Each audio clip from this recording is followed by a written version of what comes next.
Jama'a assalamu alaikum. Sunana Alhaji Musa Sharma, shugaban jam'iyyar NNPP na jihar Kebbi.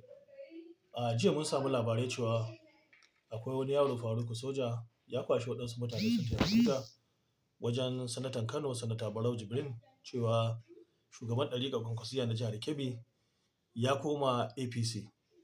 To yana so in faɗa ma al'ummar Najeriya baki ɗaya da nan na jihar Kebbi cewa ba gaskiya ba ne.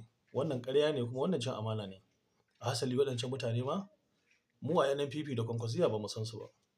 Wanda ai shugabanmu na ɗariƙar Kwankwasiyya ta jihar Kebbi da kuma jagoranmu na NNPP na jihar Kebbi shine Injiniya Abubakar Sadiq Jakadan Kebbi, kuma yana nan a NNPP kuma yana nan a Kwankwasiyya ba tare da canza sheƙa ko zuwa wani wuri ba.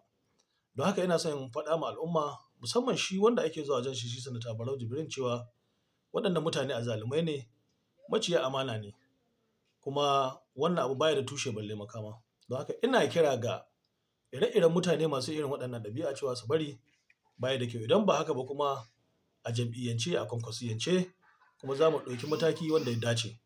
Bisa ga haka ina ƙara gode ma al'ummar jihar Kebbi baki ɗaya da suka ba mu goyon baya da haɗin kai na ganin cewa lallai ita wannan jam'iyya tamu ta NNPP da Kwankwasiyya mun zama uwa ɗaya uba ɗaya. Na gode, Allah ya saka da alheri.